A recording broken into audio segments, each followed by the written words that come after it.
Assalamualaikum. Untuk kelas kita pada hari ini, kita akan belajar berkenaan dengan bab 2 aplikasi teknologi. Okey, dalam tajuk ini kita akan belajar berkenaan dengan teknologi pembuatan iaitu membuat acuan model 3D, membuat model 3D berdasarkan proses kerja dan membuat kemasan model 3D menggunakan konsep elektrostatik dan elektroplating. Okey, bahan ini disediakan oleh saya, Cikgu Wan Nora dan Cikgu Sri Kartina Rahayu. Okey, 2.1.6 membuat acuan model 3D. Okey. Di dalam membuat acuan ini terdapat pelbagai kaedah yang digunakan dalam menghasilkan sesuatu produk dalam teknologi pembuatan. Okey, terdapat beberapa contoh, antaranya ialah ada 5 kaedah di sini, iaitu contoh yang pertama kita lihat kaedah pembuatan teknologi dalam teknologi pembuatan. Okey, yang pertama kita lihat ialah yang pertama tuangan. Okey, kaedah tuangan. Kaedah tuangan bermaksud dia membentuk produk atau sebahagian produk melalui proses peleburan dan menuang ke dalam acuan yang disediakan. Okey, kaedah yang kedua ialah kaedah acuan ataupun molding. Okey, di dalam kaedah ini rongga yang terdapat pada acuan yang menyerupai produk sebenar. Okey, dan bahan yang dimasukkan ke dalam acuan melalui tuangan iaitu injection molding dan dibiarkan mengeras. Kaedah membuat acuan model dalam model 3D yang ketiga ialah kita lihat iaitu pembentukan. Okey, kaedah pembentukan. Apa yang dimaksudkan dengan kaedah pembentukan ini ataupun yang dipanggil juga sebagai forming iaitu proses mengubah bentuk sesuatu produk menjadi bentuk lain dan produk tersebut boleh digunakan. Misal katakanlah daripada kepingan aluminium dia membentuk ataupun dibentuk menjadi produk yang baru. Okey. Yang keempat ialah kaedah pemesenan. Okey, kaedah pemesenan di mana proses ini ialah proses membuang sebahagian daripada bahan supaya menjadi bentuk yang dikehendaki. Okey. Dan kaedah yang kelima ialah sambungan.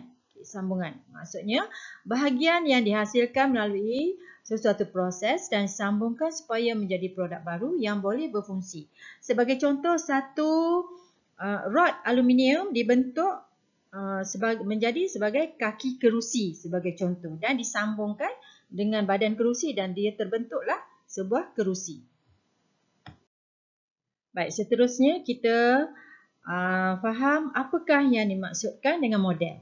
Okey. Model merupakan asas kepada, kita lihat cikgu tunjukkan supaya lebih jelas. Model ialah asas kepada pembinaan sesuatu produk. Okey, dan model juga merupakan objek yang menyerupai bentuk produk yang sebenar. Okey, sebelum kita menghasilkan sesuatu produk, kita perlu buat model terlebih dahulu. Okey. Model terbahagi kepada dua iaitu satu, model statik. Apakah yang dimaksudkan dengan model statik? Dan yang kedua ialah model berfungsi. Okey, kita lihat satu persatu. Okey, yang pertama iaitu model statik. Model statik ini dia dihasilkan bertujuan melihat rupa bentuk sebenar sesuatu produk. Okey, kita nak lihat produk yang kita dah hasilkan. Misal katakanlah sebagai contoh kita nak hasilkan sebuah kotak. Okey, jadi kita buat model dahulu sebelum kita hasilkan produk yang sebenar. Okey, tiada bahagian yang boleh digerakkan. Okey, itu saya bagi contoh sebagai kotak. Katakanlah model basikal. Model basikal ini yang kalau model statik dia tidak boleh bergerak, dia tak boleh naik, tak boleh kayuh. Okey. Dan penilaian hanya dapat dilakukan dari segi rupa bentuk, warna, saiz dan sambungan. Okey, itu model statik. Okey, yang kedua ialah model berfungsi. Okey. Kalau kita kata dia model berfungsi, sudah semestinya lah dia dihasilkan untuk menilai kefungsian beberapa bahagian pada produk. Okey. Mereka bentuk juga dapat menilai kefungsian dari segi pergerakan, kesesuaian cantuman dan juga jenis bahan yang digunakan. Sebagai contoh, saya bagi contoh tadi basikal. Okey. Kalau model berfungsi dia dibuat memang menyerupai basikal yang sebenar. Maksudnya kita boleh kayuh dia, kita boleh nilai dia ketahanan dia, kesesuaian cantuman. Maksudnya bila dicantum, basikal tersebut tidak tertanggal dan bahan yang digunakan. Maksudnya kalau digunakan aluminium ataupun besi ataupun plastik, bahan-bahan yang digunakan dia memang guna bahan yang sebenar. Itu yang dinamakan sebagai baik, proses menghasilkan acuan model 3D. Okey. Ini gambar rajah yang ada di bawah ini ialah aliran proses pembinaan model 3D dengan menggunakan kaedah tuangan. Okey, kita lihat yang pertama. Yang pertama di sini ialah model awal 3D. Okey, model awal 3D ini ialah model awal yang digunakan untuk mendapatkan rupa bentuk luaran dalam proses pembinaan acuan. Okey, yang pertama. Okey. Model awal ini boleh dibuat, bahan-bahan yang kita boleh gunakan sama ada lilin, tanah liat, kayu dan plastik. Okey, selepas terbinanya model awal 3D, kita buat pula acuan. Okey, acuan. Acuan ini, yang kedua ini ialah acuan. Okey, acuan. Acuan adalah bekas tuangan sesuatu bahan yang hendak dibentuk. Bisa katakanlah kita nak membentuk model ini, kita kena buat acuan dia. Okey, dan bahan yang kita gunakan untuk membuat acuan ini adalah seperti pasir, tanah liat dan plaster of Paris. Okey. Selain daripada bahan-bahan yang saya sebutkan tadi, kita boleh juga gunakan botol, kulit kerang, tanah liat, kayu, zinc dan simen juga boleh digunakan untuk dibuat acuan. Okey. Selepas siap acuan, seterusnya kita masuk pula kepada proses yang ketiga iaitu proses membuat acuan. Selepas acuan, tuangan. Okey, awak nampak ini ialah macam bekas ini dia menuang. Okey, bahan tuangan. Okey, selepas terhasilnya bekas untuk buat acuan tadi, kita akan buat proses tuangan. Okey. Tuangan ini ialah tuangan yang kita gunakan untuk menghasilkan sesuatu bahan tadilah. Okey, tuangan ini dia terdiri daripada sama ada tuangan panas ataupun tuangan sejuk. Okey, kalau tuangan panas, dia bahan yang kita gunakan adalah seperti timah, plastik, tembaga dan besi keluli. Okey, manakala tuangan sejuk kita gunakan plaster of Paris dan juga kita campurkan resin epoxy. Okey. Kalau tuangan panas, kita gunakan kaedah haba untuk mencairkan bahan-bahan seperti timah, plastik tadi. Manakala kalau kita gunakan plaster of Paris, kita gunakan kaedah tuangan sejuk. Okey, apabila selesai membuat proses kaedah tuangan tadi, maka terhasillah produk ataupun model yang kita kehendaki, iaitu yang keempat ni. Okey, ini adalah model yang kita dapat hasil daripada proses penghasilan model 3D. Okey. Baik, untuk menghasilkan dalam proses menghasilkan acuan 3D, kita lihat model awal 3D.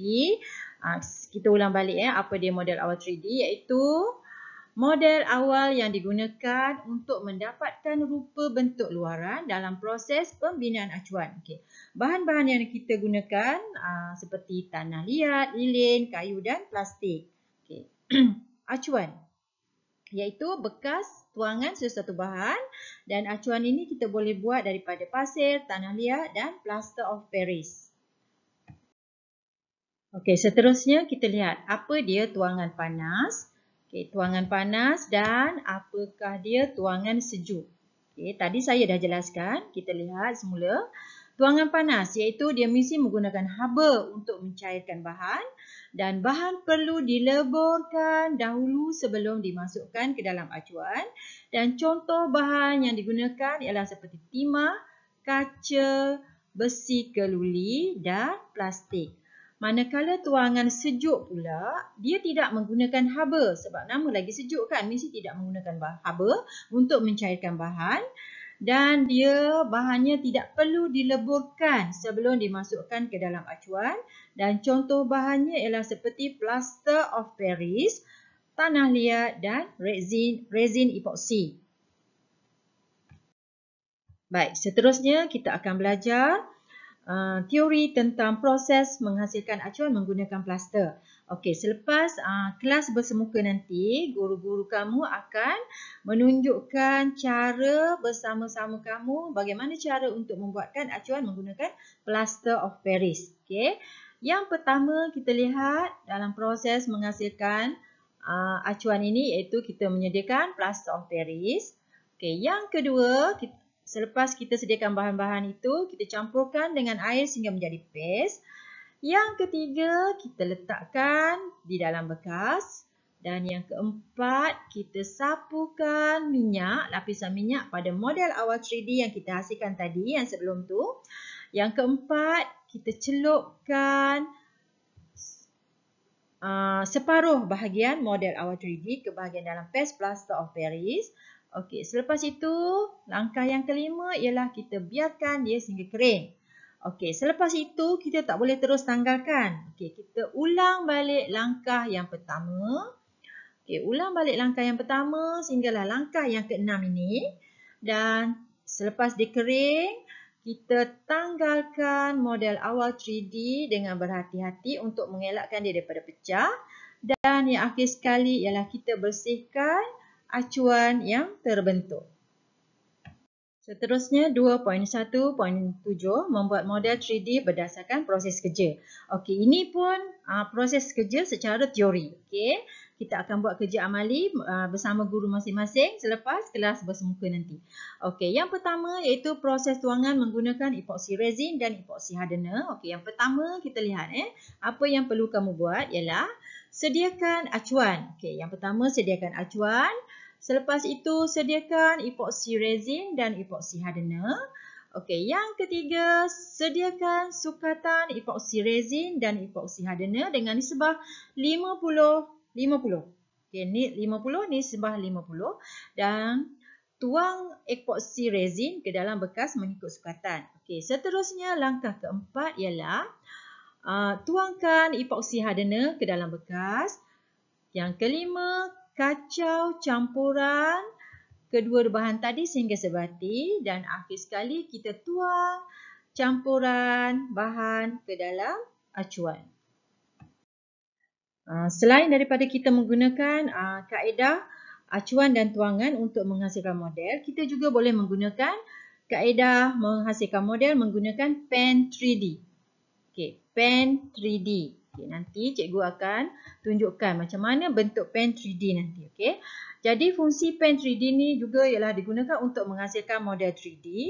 Okey, pen ini menggunakan haba untuk mencairkan bahan mencetak. Okey. Seperti singkatan bahan yang kita gunakan adalah seperti ABS, PLA dan TPU. Okey, dan bahan mencetak ini dia sebenarnya dia akan cair apabila dipanaskan dan hasil yang kita panaskan tadi dia akan keluar melalui hujung pen 3D dan objek yang terhasil adalah dalam bentuk wireframe. Okey. Okey, seperti yang saya jelaskan tadi, untuk kelas PDPR ini kita hanya belajar secara teori. Okey. Untuk kelas bersemuka nanti, cikgu akan tunjukkan, cikgu masing-masing akan tunjukkan bagaimana cara untuk memasang pen 3D. Okey. Satu ingatan yang saya nak ingatkan pada kamu semua, ini adalah pen 3D. Okey, dah banyak kali dah bila saya tanya, cikgu tanya, apakah bentuk gambar raja di atas, dia jawabnya ini adalah alat pengesan kehamilan. Bukan ya, ini adalah pen 3D, bukan alat untuk mengesan kehamilan. Okay, cikgu tak pernah ajar macam mana alat pengesan kehamilan dalam mata pelajaran reka bentuk dan teknologi. Okey, kita lihat langkah yang pertama iaitu cara langkah-langkah untuk pemasangan pen 3D ialah sambungkan pen 3D kepada sumber kuasa iaitu punca elektrik. Kepada plug lah kita sambungkan punca elektrik. Okey, selepas itu langkah kedua ialah pilih bahan mencetak. Okey, lepas itu selepas kita pilih bahan mencetak, kita panaskan elemen pemanas pada pen. Okey, seterusnya selepas elemen pemanas pada pen panas, kita akan masukkan bahan mencetak pada pen. Okey, kita akan masukkan dalam bahan mencetak tadi yang macam wire ni, kita masukkan dalam pen 3D dan kita akan uji bahan mencetak itu dengan menekankan butang penyalur bahan mencetak. Okey, apabila bahan yang cair tadi, bahan wire ni akan cair, maksudnya pen 3D itu telah sedia untuk digunakan. Okey, untuk yang terakhir bagi kelas PDPR kita ialah 2.1.8 membuat kemasan model 3D menggunakan konsep elektrostatik dan electroplating. Okey. Tujuan kemasan. Okey, kemasan, membuat kemasan. Kenapa kita perlu buat kemasan? Okey, yang pertama, kita perlu buat kemasan ialah untuk melindungi permukaan, untuk melindungi permukaan produk daripada calar dan karat akibat daripada tindak balas udara dan air. Okey, yang kedua, tujuan membuat kemasan ialah untuk menambah nilai estetika. Okey, yang dimaksudkan untuk menambah nilai estetika ini ialah supaya kita dapat memberi warna dan tekstur pada permukaan. Okey, apa tujuan kita nak letak warna dan tekstur? Supaya dia lebih cantik dan menarik. Okey, itu maksud estetika. Okey, kaedah-kaedah kemasan yang kita boleh lakukan ialah satu, kaedah sembur. Okey, kaedah sembur ini kita boleh lakukan pada bahan yang dibuat daripada kayu, keluli dan plastik. Okey, dan bahan kemasan yang kita boleh gunakan ialah cat dan leka. Okey, yang kedua, kaedah secara sapu. Okey, kalau sapu, kita boleh sapu pada bahan seperti kayu dan keluli. Dan apa yang kita nak sapu pada kayu dan keluli? Iaitu kita boleh sapu cat licau dan shellac. Okey. Kaedah yang ketiga ialah pelekat. Okey, pelekat kita boleh lekatkan dia pada kayu dan MDF. Okey, bahan kemasan dia mestilah adalah pelekat. Okey, yang kita tampal. Okey, dan yang keempat ialah electroplating, iaitu kaedah saduran. Okey, saduran hanya boleh dilakukan kepada bahan keluli. Okey, kita tak boleh sadur kayu ke plastik ke, kita tak boleh sadur. Kita hanya boleh sadur pada bahan binaan daripada keluli. Dan bahan kemasan yang kita boleh sadur ialah emas dan perak. Okey, emas dan perak. Sekarang kita lihat konsep elektrostatik. Okey, elektrostatik ini merupakan kajian sains yang digunakan. Okey, elektrostatik ialah kajian sains yang digunakan untuk menjelaskan cas-cas elektrik yang statik. Okey, maksud statik ialah tidak bergerak. Dan cas yang terhasil ini adalah cas positif dan cas negatif. Okey, sebagai contoh ini adalah aruhan arus elektrik. Dia ada cas positif dan dia ada ini positif dan yang ni adalah negatif. Okey, bila dia bercantum antara cas negatif dengan cas positif, dia akan menghasilkan kesan elektrostatik. Okey. Okey, seterusnya ialah konsep electroplating. Okey. Konsep electroplating ini iaitu konsep saduran ya. Electroplating atau sadur elektrik ialah kaedah kemasan saduran pada permukaan bagi menghilangkan kelemahan bahan. Okey, kelemahan bahan bisa sebagai contoh besi. Besi kan kelemahan dia cepat berkarat. Jadi untuk mengelakkan dia cepat berkarat, kita perlu sadurkan dia. Okey, jadi dia sesuai untuk pembuatan yang menggunakan logam sebagai bahan asas iaitu besi tadi dan dia memerlukan kekondaksian elektrik untuk melakukan penyaduran. Okey, bagaimana ia bekerja ataupun bagaimana konsep elektroplating ini? Okey.